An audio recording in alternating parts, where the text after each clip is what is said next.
tired of not being able to sleep at night because it worries for my children's future, for the future of this planet, for the future of our democracy. And meanwhile, unfortunately, Senator Portman, like you and the other Republican members of the Senate, are doing nothing. So nothing is happening while we're being besieged by storms, while due to climate change, while our children are being mowed down in schools and people are being mowed down in the streets by weapons of war.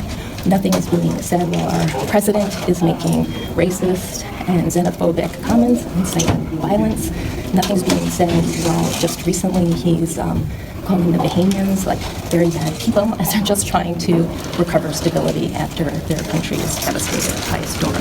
Nothing is being said while children, families, 500 people every day are being taken from this country and sent to Mexico to be subject to organ trafficking, which is basically death by the cartels, rape. They live in encampments. Those of whom are lucky have tents, and nobody speaks up.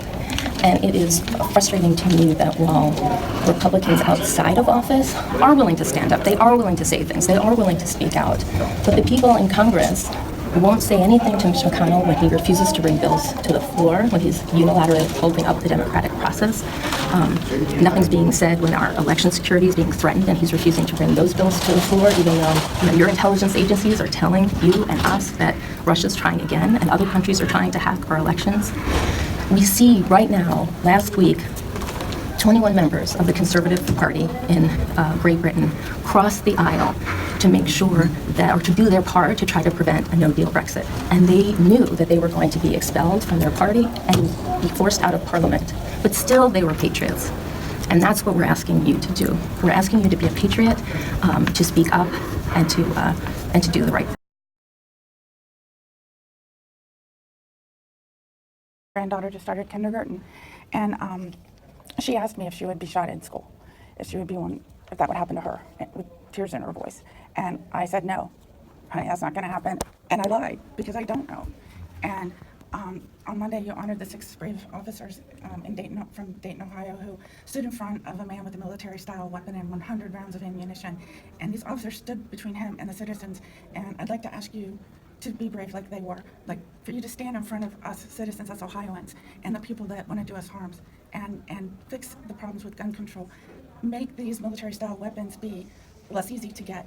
At the very minimum, I'd like to ask you to please publicly call on Mitch McConnell to bring the background checks act to the floor of the Senate for a vote. I think that that's the least that anybody can do right now, and that's what I'd like to ask you for my granddaughter and for all the people we love.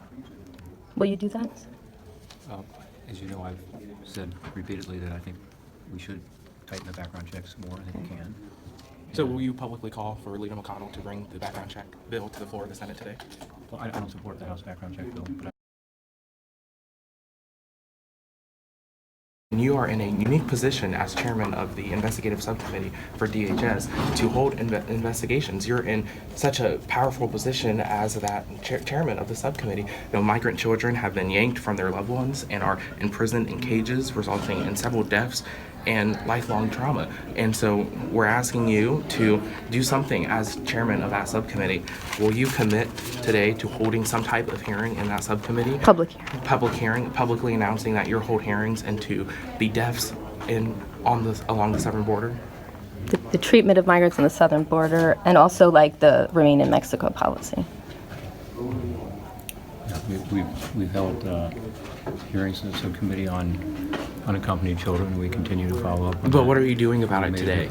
Because that's great, down the road. But today, 500 people will be sent back to be raped, to be murdered, to be killed. Yeah, well, I just talked about what I support. But that's so those 500 people wouldn't what come to can the you border. do today? And which is the energy efficiency bill, and I got to go testify on it. Well, so I'm glad you mentioned yeah. climate change. So I'm 18 years old. I'm not sure if you remember that. And I should have the right to enjoy the same access to clean air and clean water and habitable planet. Why you and members of your party have taken hundreds of thousands, if not millions, from the fossil fuel industry. Our planet is Of course, it's there, so please don't lock me up. storm after storm, and our planet is dying. So will you commit today to tell the president that climate change is a serious problem and that it needs to be addressed, and will you acknowledge it today? I say it all the time. Will you tell No, the just president? publicly call on the president. Publicly call Because he's, today He's promoting the emissions of fossil fuels. So, but we need you to speak out to this administration. Someone needs to speak out. Extensive damage.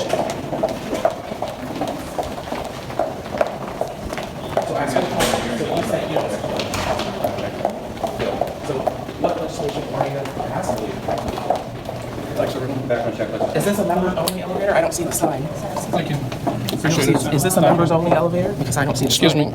I'm sorry, are you preventing me from getting on the elevator? Right, Kevin, let him get on the elevator. Are you preventing me? That's pretty outrageous.